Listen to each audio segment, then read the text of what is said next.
আসসালামু আলাইকুম সবাইকে। শাকির এগ্রো ফার্মের পক্ষ থেকে শুভেচ্ছা ও স্বাগতম। প্রায় 8:30 বাজে।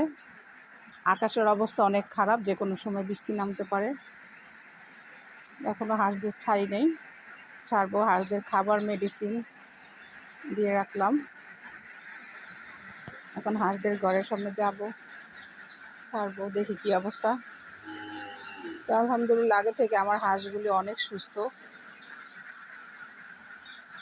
কিছু কিছু হাঁস আপনার সাদা পায়খানা করে, সবগুলো না, কারণ এই যে হঠাৎ করে গরম, আবার ঠান্ডা, আবার হঠাৎ করে বৃষ্টি নামে, বৃষ্টিতে ভিজে ওরা মানে চাইলেও ওদের ঘরে উঠাইতে পারি না, মানে সব পুকুরে চলে যায়।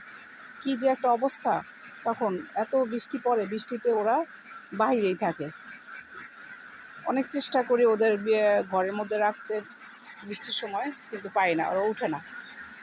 তো এই সব মিলিয়ে ওরা আর কি গরম ঠান্ডাতে ওরা অসুস্থ হয়ে পড়ে। তো চলেন হাঁসের ঘরের সামনে যাই, ওদের ছাড়ি।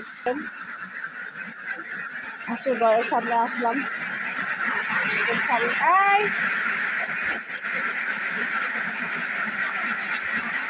টিকটিকিরা,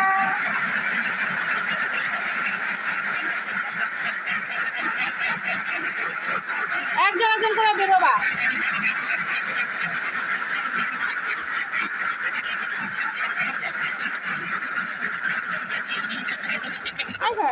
কি অবস্থা, কি অবস্থা! ইস ইস,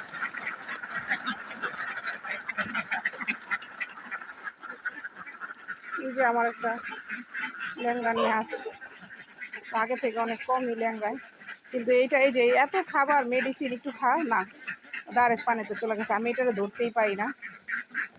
সব হাঁস আলহামদুলিল্লাহ ভালো। আমি ওরে অনেক চেষ্টা করি যে ওরে ধরার জন্য, যে ওরে ধরতে পারলে ওরে ধরে একদিন রেখে খাবার প্লাস মেডিসিন ওকে খাওয়াবো, কিন্তু পাই না। আর যেটা দেখলাম যে হাঁসগুলো আসলে অসুস্থ হয়ে পড়ে, ওরা একদমই খেতে চায় না, এই যে দেখেন, খাবার রাতে যদি মেডিসিন দিয়ে রাখি তো ঘরের অবস্থা এই অবস্থা হালাত হয়। এখন এখানে আবার বালি দিতে হবে, কি যে একটা অবস্থা করে। যে জায়গায় জায়গায় ডিমের অবস্থা আজকে আল্লাহ জানে। আজকে গতকালকে তো 117টা ডিম, পরে আবার বন্ধুরা দেখেন, আপনাদের কি এরকম এরকম টাইপের ডিম হয়? দেখেন কেমন চোক্কা।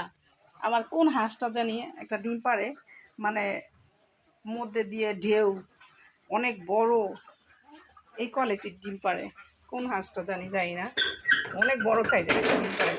সম্ভবত ওইটার বয়স হয়ে গেছে 7-8 মাস, 8 মাসের মতো, সেজন্য বড় সাইজের একটা ডিম পারে। তো আলহামদুলিল্লাহ আজকে ডিমের সাইজ তো মাশাআল্লাহ অনেক বড় বড়। আমি তো ইসেল একদম অফ করি না, ইসেল কন্টিনিউ। আজকে প্রায় রানিং 1.5 মাসের উপরে, প্রায় 2 মাসই ধরেন। তো হাঁস আনছি 3 মাস হয়ে গেছে, তো 2 মাস ধরে আমি ইসেল কন্টিনিউ চালাচ্ছি, আর সাথে এক ফলমূলও দিচ্ছি এখন। আর মধ্যে দিয়ে মনে হয় 4-5 দিন অফ দিছিলাম ইসেল, তো তখন ডিমের সাইজ ছোট হয়ে গেছিলো। ইসেলটা অফ করলে আসলে ডিমের সাইজটা ছোট হয়ে যায়, সেজন্য ইসেল অফ করি না, কন্টিনিউ ইসেল। এখন আবার এক ফর্মুলাও দিচ্ছি, আর ক্যালপ্লেক্স তো খাওয়াচ্ছি। ক্যালপ্লেক্স আমি মিস দিই না, ক্যালপ্লেক্স কমপ্লিট সবসময় কন্টিনিউ খাওয়াই। তো আসেন ডিমগুলি গুছাই, কি অবস্থা দেখি। আলহামদুলিল্লাহ ডিম গুছানো কমপ্লিট। আজকে একটা কম, 119টা ডিম পেলাম। তো আমি আশায় আছি যে কবে ওরা 130টা ডিম দিবে। 130টা ডিম দিলে আমার টার্গেট পূরণ হবে। তো আজকে 119টা দিল। আসলে হাঁস অনেক অসুস্থ ছিল, টুকিটাকি অনেক হাঁস, সেজন্য ডিমের প্রোডাকশনটা একদম কমে গেছিলো। তারপরও আলহামদুলিল্লাহ এখন আসছে। তা আমাদের এখানে বৃষ্টি আসছে, বৃষ্টি আসলে অনেক সমস্যা হয়ে যায়। আমি হাঁসের ঘরটা পরিষ্কার পরিচ্ছন্ন করে নিয়েছি। তো ওই যে হাঁসের খাবারগুলোর মধ্যে পানি পড়তেছে, মেডিসিন দেওয়া আছে, ওটা দিয়ে এখনই করতে হবে। এই যে আমার হাঁসগুলো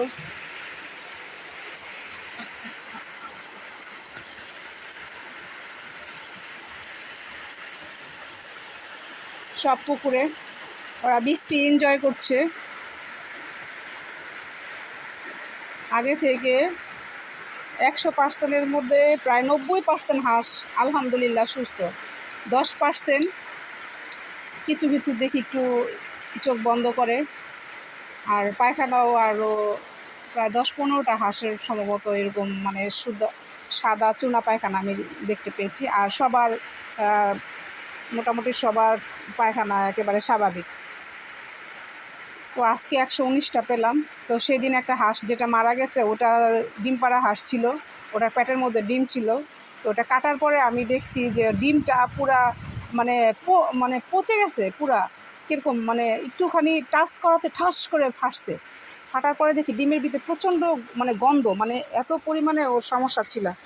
তো আল্লাহ যা করে ভালোর জন্যই করে, ওটা আল্লাহ চাইছে সেজন্য এরকম হয়ে গেছে।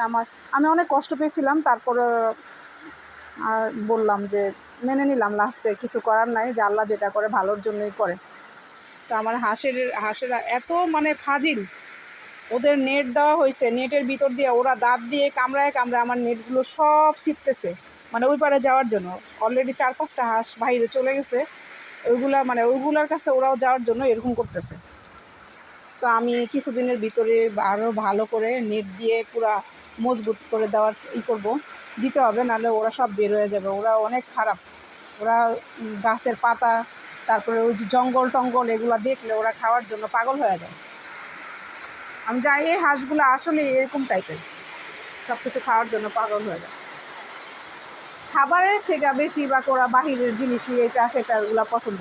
তো আমাদের এখানে অনেক বৃষ্টি হচ্ছে আজকে সকাল থেকেই, মানে আকাশ অনেক মেঘলা, এখন তো পুরাই নামছে। তো আমার আসলে ওইখানে আরও অনেক পাইকারি দিতে যেতে হবে ডিম। আমার অনেক ডিম জমে গেছে, প্রায় কত কেস হবে, নাহলে না হলো 28-29, না 28-29 না, সরি, হ্যাঁ এরকমই হবে, 28-29 কেস ডিম জমে গেছে। আসেন দেখায় আপনাদের। তো আমি গাজীপুর থাকি, গাজীপুরের বীরাশ্রম, এগুলো সব খাকি ক্যাম্বেল হাঁস, আমার 150টা থেকে একটা কম আর কি। তো আপনাদের যদি কারো 20 ডিমের দরকার হয় তো আমার সাথে যোগাযোগ করতে পারেন। এগুলো সব খাকি ক্যাম্বেল হাঁসের ডিম। তো আমার কাছে যদি কারো লাগে যোগাযোগ করতে পারেন। আমার আরও অনেক ডিম আছে, আর দেখায় চলো। তো এই জায়গায় প্রায় ডিম আছে প্রায় 120-30টা এক বালতিতে। আর এই যে এখানে অনেক ডিম জমায় ফেলছি, তো আজকে পাইকারকে দিয়ে দিব। তো আপনাদের যদি কারো লাগে আমার সাথে যোগাযোগ করতে পারেন, আমি 2-3 দিনের ডিম জমায় দিতে পারবো আপনাদের। তো এই জায়গায় অনেক ডিম জমে গেছে। এই যে ওই ঘরে প্রায় ওই ঘরে রেখে আসছি 4 কেস হাঁসের ঘরে।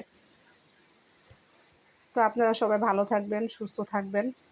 আমার হাঁসগুলোর জন্য আমার জন্য দোয়া করবেন, আমি যেন ধৈর্য সহকারে ওদের খেয়াল রাখতে পারি, যত্ন রাখতে পারি। তো ওরা এই যে সব উঠানে উঠে গেছে, আর সব বেশিরভাগই পুকুরেই আছে, উঠানে কম। তো ওরা এই যে